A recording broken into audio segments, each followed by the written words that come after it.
CEANON, Centro Espiritualista Arquitetos do Novo Mundo, Canoas, Rio Grande do Sul. Atividade: Estudo Ecumênico do Evangelho. Trabalhador: Dilson Boeira Borovics. Do lava-pés de Pilatos ao perdão de Jesus. Este é o tema de hoje. Jesus tinha sido preso e estava em poder de Pilatos, sendo julgado como criminoso, por insistência dos altos dirigentes do templo, muito incomodados com ele e querendo de todas as formas que ele fosse executado. João 19, 4 a 15. Pilatos de novo saiu e lhes disse: Vede, eu vou-lo trago aqui fora, para saberdes que não encontro nele motivo algum de condenação. Jesus então saiu para fora, trazendo a coroa de espinhos e um manto de púrpura, e Pilatos lhes disse: Eis o homem. Pilatos quer libertá-lo, mas o clero insiste que seja crucificado. O governador romano resolve colocá-lo nas mãos deles, consentindo que eles mesmos o crucifiquem, já que tem o direito de impor a pena e executá-la, e quer repassá-la a eles. Teria sido covardia de Pilatos para evitar ser acusado perante o imperador de Roma? Ele estava com um tremendo conflito interno. Sabe que Jesus é inocente, sabe que ele nada fez.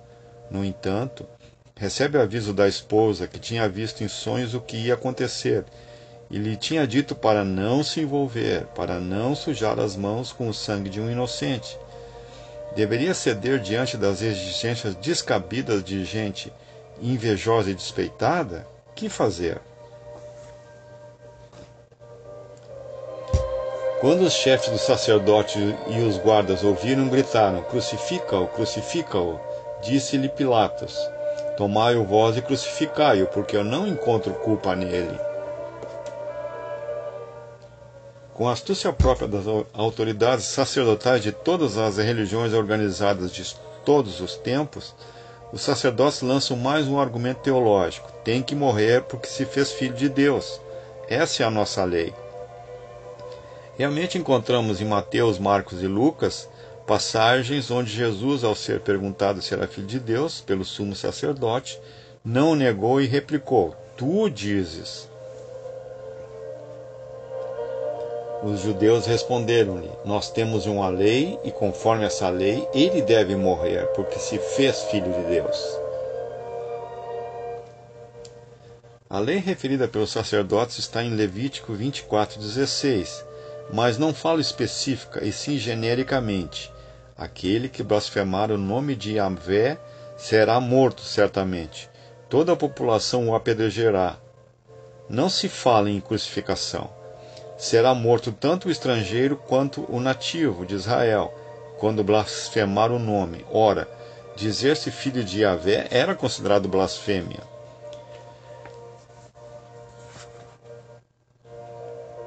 Quando Pilatos ouviu esta palavra, ficou ainda mais aterrado, e tornando a entrar no pretório, disse a Jesus: De onde és tu? Mas Jesus não lhe deu resposta. Pilatos comove-se e se amedronta com esse argumento, pois como bom romano conhecia a teologia de sua religião, aquilo que os cristãos chamavam depreciativamente mitologia, e sabia que os grandes espíritos, a que ele denominavam deuses, podiam se unir sexualmente às mulheres humanas, tendo filhos terrenos. O que teria acontecido com Jesus, tendo Maria, sua mãe, engravidada de um Deus, o Espírito Santo? Pilatos assustou-se, porque sentia que podia estar diante de um desses espécimes sobre-humanos. Entra, pois, novamente no pretório e solicita que o réu esclareça donde é, se de pais terrenos ou se foi gerado por um Deus. Mas Jesus silencia, porque não pretende revelar a um profano verdades e segredos divinos. Teria sido a indagação de Pilatos uma ânsia de conhecimento, ou simples curiosidade mórbida, insuflada pela vaidade de estar lidando com um ser superior? Pelo silêncio de Jesus, temos a impressão de a segunda hipótese ser a mais viável. Não interessava dar pérolas a porcos, nem coisas santas a cães, conforme citação em Mateus 7,6. Disse-lhe então Jesus: Não me respondes? Não sabe que eu tenho poder para te libertar e poder para te crucificar? O governador aborrece-se com o silêncio de Jesus e lança a ameaça decisiva. O princípio do direito romano estabelecia precisamente isso. Quem pode condenar, pode absolver. Respondeu-lhe Jesus: Não terias poder algum sobre mim se não fosse te dado pelo alto. Por isso, quem a ti me entregou tem maior pecado.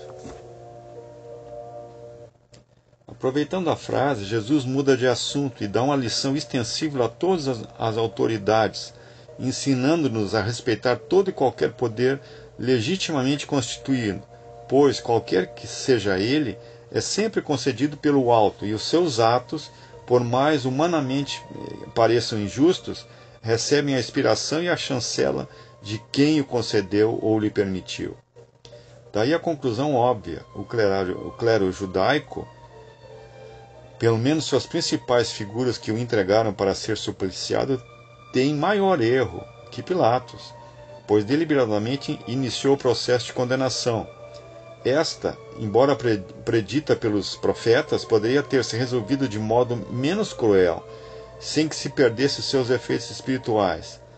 Mas a cegueira e o sadismo fanático do clero, como em geral ocorre, e que se repetiu à sociedade, e com requintes ainda mais sádicos durante a Santa Inquisição, não permitiram nenhum abrandamento, quanto mais o perdão reiteradamente sugerido e quase exigido pela autoridade civil romana. A hesitação diante daquela luta de consciência fez pender a balança para o lado do perdão. As palavras do réu, judiciosas e serenas, apesar de estar ali preso, e a justificação que trouxeram a Pilatos, reconhecendo-o culpado em sua condenação, ou menos culpado em sua condenação que o clero fanático, e evidenciaram o seu equilíbrio perfeito. E o governador resolve fazer os últimos esforços e enfrenta os sacerdotes judeus dispostos a forçar que prevaleçam o seu ponto de vista.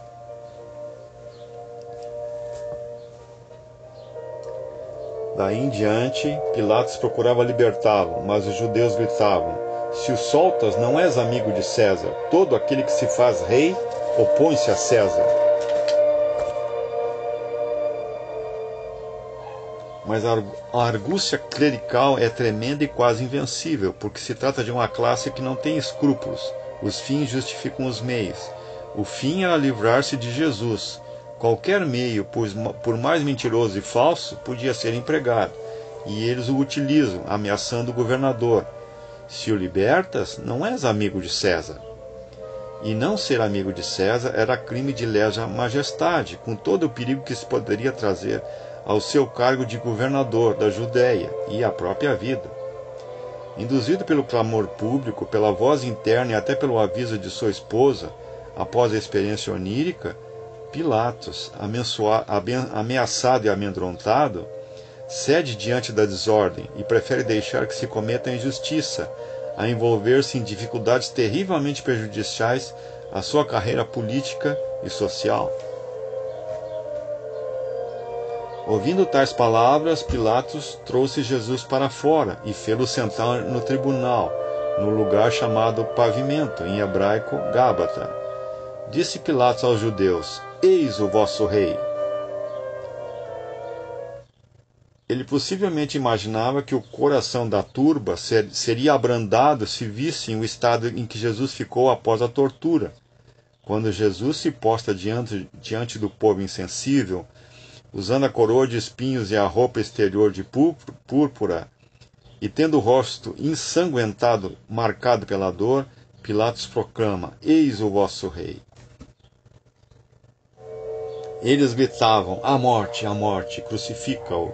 Disse-lhe Pilatos: Crucificarei o vosso rei? Os chefes dos sacerdotes responderam: Não temos outro rei a não ser César. A gritaria continuava ininterrupta e esganiçada, e intriga Pilatos, que pergunta: Crucificarei vosso rei? E o clero judaico, que jamais aceitara o domínio dos romanos, porque dizia que seu único rei era Yahvé, esse mesmo clero cínico e fanático sai com a afirmativa esdrúxula: nosso único rei é César. Mateus 27, 24 a 26. Vendo Pilatos que nada conseguia, mas, ao contrário, a desordem aumentava, pegou água e, lavando as mãos na presença da multidão, disse: estou inocente desse sangue, a responsabilidade é vossa. Pilatos sente-se impotente, apesar de toda a autoridade para libertar o acusado inocente, mas segue à risca a recomendação da esposa, não o condena, não se envolve com aquele injusto, limitando-se a retrair-se e a retirar-se da cena lavando as mãos. O episódio de lavar as mãos era quase universal à época, tal como hoje ainda é, para significar que não temos nada com algum fato. De qualquer modo, juntando as palavras ao fato, Pilatos se declara impune do sangue do réu, ou seja, não merecedor de qualquer castigo, deixando tudo na mão dos judeus. Vejam a diferença. Pilatos lavou as suas mãos, omitindo-se em relação a Jesus, enquanto este lavou os pés dos discípulos, não se omitindo, pelo seu amor a eles. Quantas vezes e quantos de nós nos omitimos em relação a qualquer coisa que não nos diga respeito ou que possa nos prejudicar? Falta de amor? Egoísmo? O egoísmo traz a ilusão que o individual, nós, somos mais importantes que o coletivo, todos os nossos irmãos, quando na verdade só traz solidão e isolamento. Madre Teresa já dizia que o egoísmo é a razão de todos os males. A isso tudo o povo respondeu: o seu sangue caia sobre nós e sobre nossos filhos. E então soltou-lhes Barrabás, e quanto a Jesus, depois de açoitá-lo, entregou-o para que fosse crucificado. E os sacerdotes aceitam o desafio e fazem o povo aceitar junto, como uma frase que não é, em absoluto, uma maldição, mas o assumir da responsabilidade total. Seu sangue caia sobre nós e sobre nossos filhos. Mateus é o único a narrar esse episódio altamente significativo, talvez para demonstrar ao povo judaico o alcance terrível do seu gesto e a responsabilidade de que sobre ele pesava no cômputo geral da condenação de Jesus. E sua lembrança em fixar a cena e as palavras serviu para a nossa observação dos acontecimentos históricos posteriores em relação ao povo israelita e influenciou uma espécie de justificação esdrúxula das perseguições que os católicos romanos infligiram durante séculos aos judeus, sobretudo e mais acirradamente na época da Inquisição. Barrabás era um salteador e assassino. Era muito provavelmente integrante do povo judeu, ou melhor, do partido judeu, que lutava contra a dominação romana, denominado Zelote. Seu grupo agia através de ataques às legiões, como meio de fustigar as forças invasoras dominantes. Foi preso após um ataque a um grupo de soldados romanos na cidade de Cafarnaum, onde possivelmente um soldado foi morto, segundo Marcos 15:17. E foi por essa pessoa, por esse sujeito, que Jesus foi trocado. João 19:16 a 17. Então o entregou a eles para ser crucificado, e lá ele saiu carregando a sua cruz, e chegou ao lugar chamado Gólgota, o lugar da caveira. O percurso do pretório ao local da execução não era muito longo, de 500 a 600 metros. Todavia era bem doloroso carregar aquele peso durante meio quilômetro com os ombros já feridos. A própria madeira era talhada a golpes de machado, irregular e cheia de arestas. No sudário de Turim são vistos os coágulos formados no ombro esquerdo, das escaras produzidas pelo peso da madeira, embora não se tratasse da cruz inteira, mas apenas da trave superior. Esse travessão, com 2,30 a 2,60 metros de comprimento, pesava em média 50 quilos. como era carregado pelo condenado, fazia com que a carne ficasse macerada nos ombros e nas omoplatas. Ao chegar ao local da crucificação, o travessão era pregado de forma transversal ao poste, já fincado no solo anteriormente. Lucas 23, 26 a 29 e 32. Grande multidão do povo o seguia, como também mulheres que batiam no peito e se lamentavam por causa dele. Jesus, porém, voltou-se para elas e disse: Filha de Jerusalém, não choreis por mim, choreis antes por vós mesmas e por vossos filhos. Pois eis que virão dias em que se dirá: Felizes as estéreis, as entranhas que não conceberam e os seios que não amamentaram. Porque se fazem assim com lenho verde, o que acontecerá com o seco? As palavras de Jesus dirigidas às mulheres, filhas de Jerusalém, são privativas de Lucas, que tem o hábito de salientar o papel das mulheres na vida de Jesus. Ele dirige-lhes palavras de bondade, relembrando sua previsão anterior da destruição de Jerusalém, conforme Lucas 21. Jesus sabia e sofria em função disso ao falar assim às mulheres. Já não tinham havido incontáveis crucificações romanas e o estupro das mulheres judias, nazarenas e gentias, e já antevia o triste destino delas e de seus filhos nas mãos dos soldados romanos, e a profanação e destruição do templo e da Judéia, que ocorreria no ano 30, ou melhor, no ano 70, 40 anos adiante. E repete as palavras de Oséias 10:8. A comparação entre a madeira úmida e seca refere-se à facilidade com que se queima a seca, enquanto que a úmida arde com dificuldade. Se os romanos fizeram essas coisas com ele, que era inocente e justo, como a madeira úmida, o que não farão com essa nação culpada? Lucas 23, 33 a 34. E quando chegaram a um lugar chamado Gólgota, caveira, aí o crucificaram. E Jesus disse: Pai, perdoa-lhes, porque não sabem o que fazem. Ironia. Esse lugar extremamente santo, palco do maior crime da humanidade, hoje em dia tem bem na frente e bem próximo um estacionamento de veículos. Quando estamos envolvidos em um problema que requer uma atitude de perdão, até o nosso semblante muda. Perdão é um dos temas mais difíceis com que se pode lidar. Os que não temem a Deus desfazem laços de amizade fortes e antigos, às vezes por motivos banais, como eu acho que ele ou ela quis dizer isso de mim. Somos tantas vezes egoístas e mimados e por vezes construímos um muro intocável em que o perdão não é admitido. Mas apesar de ser essa condição humana, não foi assim que Cristo nos ensinou. Ele mesmo nos deixou o exemplo do perdão em quaisquer circunstâncias. E não apenas isso, ele dá o próprio exemplo perdoando os seus assassinos, refletindo o seu caráter misericordioso e perdoador. Não foi à toa que a primeira palavra de Jesus na cruz, registrada pelos evangelistas, foi uma palavra de perdão. A mensagem de perdão foi uma parte essencial e fundamental do Evangelho de Jesus, quando anunciava nas suas caminhadas pelas colinas da Palestina. Ele ensinou seus seguidores a estender o perdão às pessoas que os ofendiam. Porque, se perdoardes aos homens as suas ofensas, também vosso Pai Celeste vos perdoará. Se, porém, não perdoardes aos homens as suas ofensas, tampouco vosso Pai vos perdoará as vossas ofensas. Mateus 6, 14 e 15. E rezamos assim sempre no Pai Nosso. Não há demonstração maior da vontade de Jesus de perdoar do que as suas palavras e atitudes na cruz.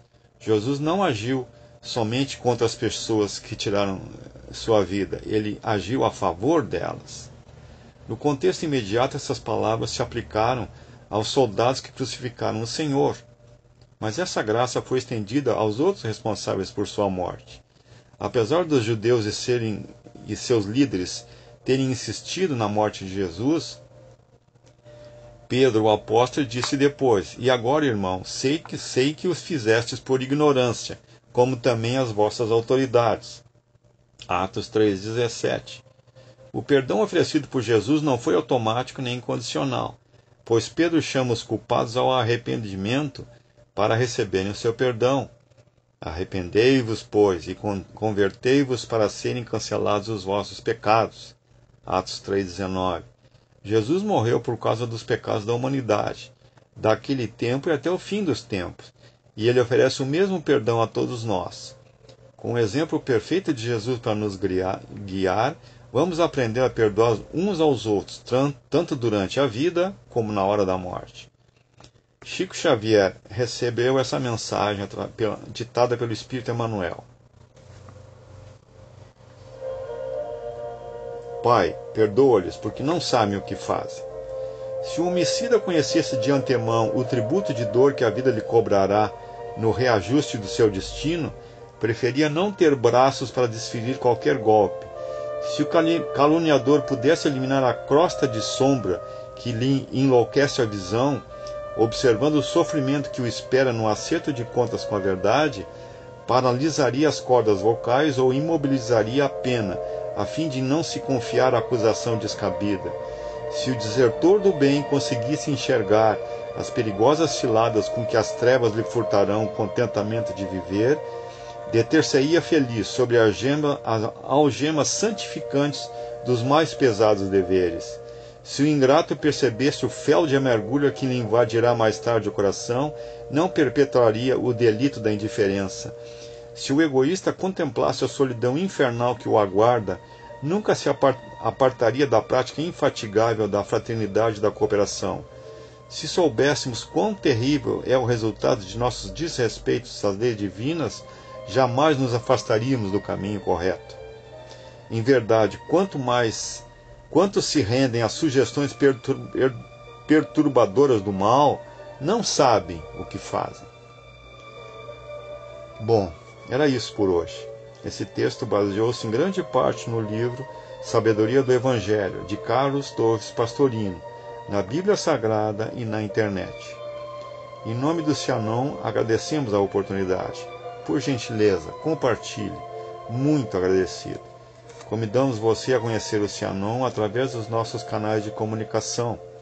Site www.centroespiritualistaanon.com.br, Instagram Aviso Cianon 19, Facebook Cianon-Centro Espiritualista Anon, entre parênteses, grupo, e-mail contatocianon@gmail.com. Que Deus abençoe a todos os seres de todos os mundos.